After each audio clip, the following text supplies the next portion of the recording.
Aínda que se ten avanzado moito nos últimos anos, aínda persiste na sociedade un estigma que rodea os trastornos mentais. Dentro do social, pois, sigue existindo a enfermidade que ten máis tabús, máis estigmas. Levamos anos facendo xa visible a discapacidade intelectual, pero as enfermidades mentais como que seguían ocultas. Agora parece que nos dous últimos 3 anos comezamos a darlle visibilidade, pero queda moito traballo. Eses medos, a típica pregunta que che fan cando traballas nesto de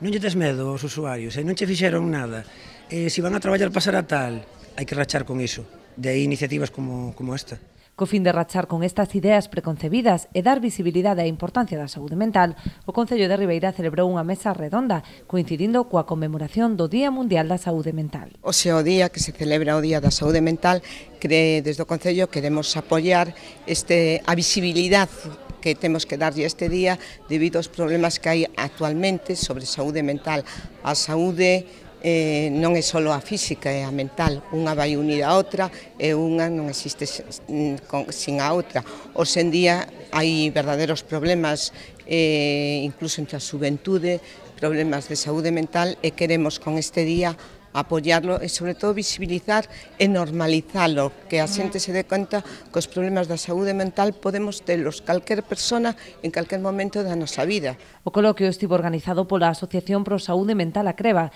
que leva traballando dende os anos 90 para dar cobertura ás persoas afectadas por algún problema mental e ás súas familias. Legislativamente, a función debera ser da administración pública. A cuestión é alguén o ten que facer. O importante é non deixar atrás as persoas con enfermidades mentais. Entón, desde os anos 90, en Galicia foron as asociacións de familiares, de profesionais do ámbito, as que tiveron que encabezar a loita e mellora da calidade de vida das persoas con doenzas mentais.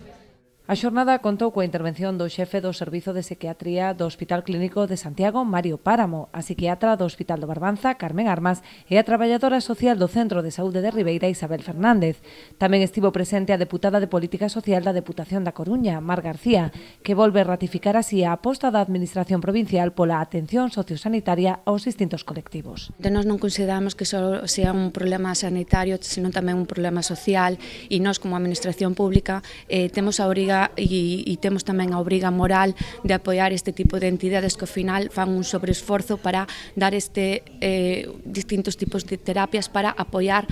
todas as enfermidades mentais que acontecen en Galicia con todos os usuarios. Ademais, hai dous colectivos que consideramos importantes. Por un lado está o colectivo de xente maior, na que a Diputación ten varias líneas de axuda e tamén varios programas a través dos concellos, como son a colaboración co SAF, como son as colaboracións cas bases e cas medidas de envellecemento activo, e tamén colaboramos cas distintas entidades sociais e sociosanitarias. Ahora mismo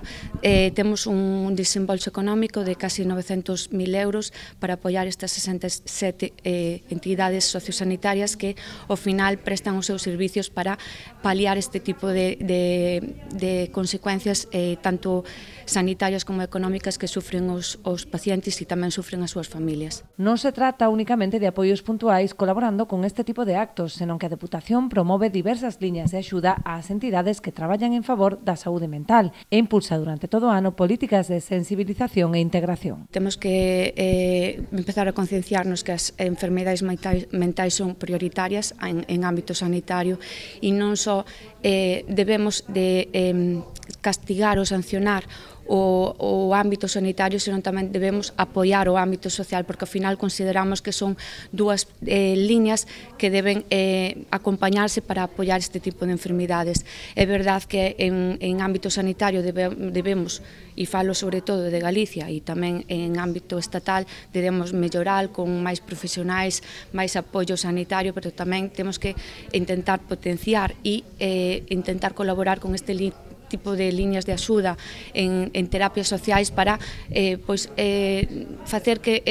estes tipo de enfermidades non sean só en ámbito sanitario, senón que sea tamén apoiado polo ámbito social. Durante este ano que levo na Diputación de Coruña como diputada de Política Social, teño varias entrevistas con distintas asociacións, sobre todo sociosanitarias, e o que máis nos expresan tanto a directiva como os socios é que teñen demasiado pouco apoio no ámbito sanitario sanitario e administracións públicas, como é neste caso a Diputación, fan un esforzo considerable en apoiar económicamente para que eles podan ter distintos tipos de terapias psicosociais, terapias de rehabilitación, de adiccións, e tamén levamos unhas liñas de axuda para apoiar estes centros en materia de rehabilitación e mantemento para poder desempeñar mellor a súa labor social. Tamén dende o Concello teñen en marcha diversos programas pro cuidado da saúde mental, especialmente entre a mocidade, en colaboración cos centros educativos do municipio. Neste momento estamos intentando levar nos colexios todo tipo de actividades afectivas, é dicir, emocionais, é dicir, a educación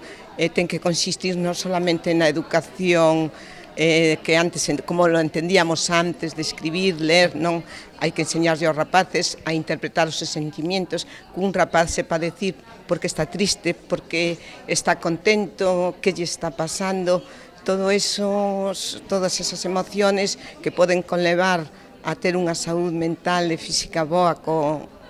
cando van crecendo. Estamos intentando desde o Concello, desde distintas asociaciones,